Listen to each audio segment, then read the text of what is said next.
पवन सिंह ने आसनसोल से चुनाव लड़ने से क्यों किया इनकार? बीजेपी ने बनाया था अपना उम्मीदवार। पवन सिंह ने लौटाया बीजेपी का टिकट, बोले आसनसोल से नहीं लड़ पाऊंगा चुनाव। आसनसोल से भाजपा प्रत्याशी पवन सिंह ने पहले ही क्यों डाला हथियार, जाने ऐसे मुकरने की वजह। लोकसभा चुनाव 2024 के लिए बीजेपी ने अपने 195 उम्मीदवारों का ऐलान कर दिया है, लेकिन 24 घंटे बीतने से पहले ही भोजपुरी सिंगर पवन सिंह ने बीजेपी का टिकट वापस कर दिया है। पवन सिंह ने टिकट दिए जाने के लिए बीजेपी आला कमान को शुक्रिया तो किया, लेकिन इसके साथ ही उन्होंने चुनाव लड़ने से मना कर दिया। हालांकि पवन सिंह ने ये साफ नहीं किया कि वो चुनाव क्यों नहीं लड़ना चाहते हैं। पवन सिंह ने एक्स पर पोस्ट किया, भारतीय जनता पार्टी के शीर्ष नेतृत्व को दिल से आभार प्रकट करता हूं। पार्टी ने मुझ पर विश्वास करके आसनसोल का उम्मीदवार घोषित किया, लेकिन किसी कारणवश मैं आसनसोल से चुनाव नहीं लड़ पाऊंगा। इस पोस्ट में पवन ने बीजेपी को टैग भी किया है। बता दें कि बीजेपी ने इस बार 4 भोजपुरी स्टार को सांसद के चुनाव के लिए टिकट दिया। जहां मनोज तिवारी नॉर्थ ईस्ट दिल्ली से बीजेपी के उम्मीदवार हैं, वहीं यूपी की गोरखपुर सीट से रविकिशन शुक्ल और आजमगढ़ सीट से दिनेश लाल निरहुआ को बीजेपी का टिकट दिया गया है। इसके अलावा पश्चिम बंगाल की आसनसोल सीट से बीजेपी ने पवन सिंह को टिकट दिया था, लेकिन पवन सिंह ने टिकट लौटा दिया। सूत्रों के मुताबिक पवन सिंह बिहार की कोई लोकसभा सीट चाह रहे थे, लेकिन बीजेपी ने उन्हें पश्चिम बंगाल से टिकट दे दिया। माना जा रहा है कि पवन सिंह बिहार के बाहर किसी सीट पर चुनाव लड़ना नहीं चाहते थे। इसके अलावा पश्चिम बंगाल में ममता बनर्जी की मजबूत स्थिति होने भी पवन सिंह के इंकार का कारण मानी जा रही है। बता दें कि अभिनेता से नेता बने टीएमसी सांसद शत्रुघ्न सिन्हा बंगाल के आसनसोल से सांसद हैं और उन्हें टक्कर देने के लिए बीजेपी ने भोजपुरी स्टार पवन सिंह को मैदान में उतारा था। पवन सिंह की बड़ी फैन फॉलोइंग है और फिल्मों में अपने अभिनय और सिंगिंग के साथ ही उनकी संपत्ति भी करोड़ों में है। रिपोर्ट्स की माने तो पवन सिंह की अनुमानित नेटवर्थ लगभग 50 से 65 करोड़ रुपए के आसपास है। पवन सिंह की गिनती भोजपुरी सिनेमा के सबसे महंगे एक्टर्स में भी की जाती है। आसनसोल में बिहारी और खासकर भोजपुरी लोगों की आबादी ठीक ठाक मानी जाती है। बिहार से जुड़ाव के कारण ये इलाका खांटी बंगाली स्वभाव का नहीं है। यहाँ बिहारियों के खिलाफ शेष बंगाल जैसा भाव नहीं है। भोजपुरी फिल्मों का यहाँ ठीक ठाक क्रेज है और हिंदी का तो पहले से ही है। इसी कारण शत्रुघ्न सिन्हा के सामने पवन सिंह को लाया गया था।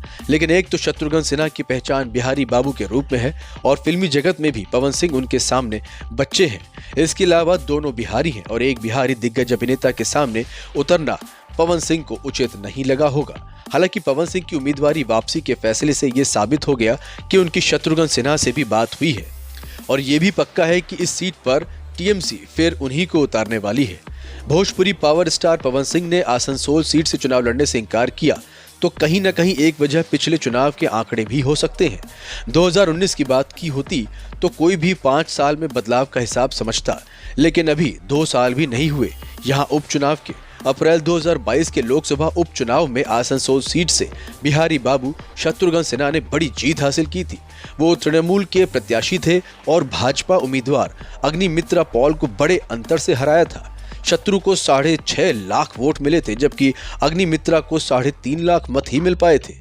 पीएम नरेंद्र मोदी के खिलाफ बने विपक्षी गठबंधन की रही सही एकता भी कायम रह गई तो भाजपा के लिए सीट आसान नहीं होगी। भाजपा प्रत्याशी को 2022 के उपचुनाव में शत्रुघ्न के मुकाबले 3 लाख वोट कमाए थे, जबकि तब वामपंथी और कांग्रेसी प्रत्याशी ने 1 लाख से ज्यादा वोट हासिल किए थे।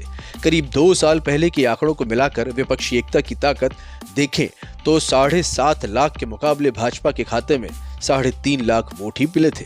वैसे पवन सिंह पर बीजेपी ने क्यों दाव लगाया, इसके पीछे की वजह भी खास है। पवन सिंह को भोजपुरी का पावर स्टार कहा जाता है। हिंदी सिनेमा में जितनी दखल सलमान खान रखते हैं, भोजपुरी सिनेमा के दर्शकों के बीच वही दखल पवन सिंह रखते हैं। उनके चाहने वालों की संख्या करोड़ों में है। पवन सिंह के गाने इतने पॉपुलर रहे कि भोजपुरी के अलावा देश के अन्य भाषाओं को समझने वालों की तो छोड़ दीजिए, उनके गानों को विदेशियों के पब और डिस्को में बजते और इस पर लोगों को थिरकते देखा जा सकता है। पवन सिंह बिहार के भले ही हों, लेकिन उनकी फैन फॉलोइंग बंगाल में भी है।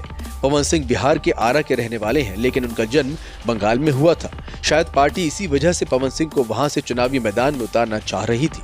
पवन सिंह को भोजपुरी सिनेमा में उनके अभिनय की वजह से जितनी पहचान मिली, उससे ज्यादा उनकी आवाज की वजह से लोगों का प्यार उनको मिला है। पवन सिंह की आवाज के दीवाने आज भी दुनिया में करोड़ों की संख्या में हैं, लेकिन जो पवन सिंह को सफलता मिलती गई, विवादों से भी उनका नाता गहराता गया। पवन सिंह की जिंदगी में उन्हें सच्चा प्यार कभी नसीब नहीं हुआ। पहली पत्नी ने आत्महत्या कर ली, दूसरी पत्नी के साथ उनका तलाक का केस अदालत में अभी चल रहा है। भोजपुरी की मशहूर अभिनेत्री अक्षरा सिंह के साथ उनके संबंधों को दोनों ने मंच पे स्वीकार किया था, लेकिन ये साथ भी ज्यादा देर तक नहीं टिक पाया। पवन सिंह को भोजपुरी गाना लॉलीपॉप लागेलू की वजह से काफी प्रसिद्धि मिली।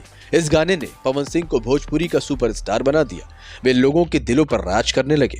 बिहार के आरा जिले के एक गांव जोकहरी में 5 जनवरी 1986 को पवन सिंह का जन्म हुआ था। उन्होंने अपनी स्कूलिंग HNK हाई स्कूल से पूरी की, जबकि आगे की पढ़ाई महाराजा कॉलेज बिहार से की थी। पवन सिंह को गाने का शौक तो बचपन से था, उन्हें पढ़ाई लिखाई में ज्यादा दिलचस्पी नहीं थी। ऐसे में पवन सिंह ने चाचा अजीत सिंह से गाना सीखना शुरू किया और बेहद कम उम्र में गाना गाने लगे। पढ़ाई से उनका लगाव कितना था, इसका अंदाजा इस बात से लगाइए कि 7-8 साल की उम्र तक पवन सिंह को पढ़ना भी नहीं आता था। वे गाना भी सुनकर सीखते थे।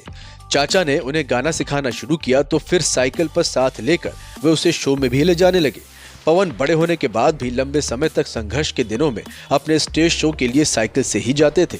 भोजपुरी इंडस्ट्री में आने के बाद भी पवन सिंह सालों तक सिर्फ गायकी ही करते रहे, लेकिन गायकी में सफलता के बाद पवन सिंह ने एक्टिंग में भी अपना हाथ आजमाया।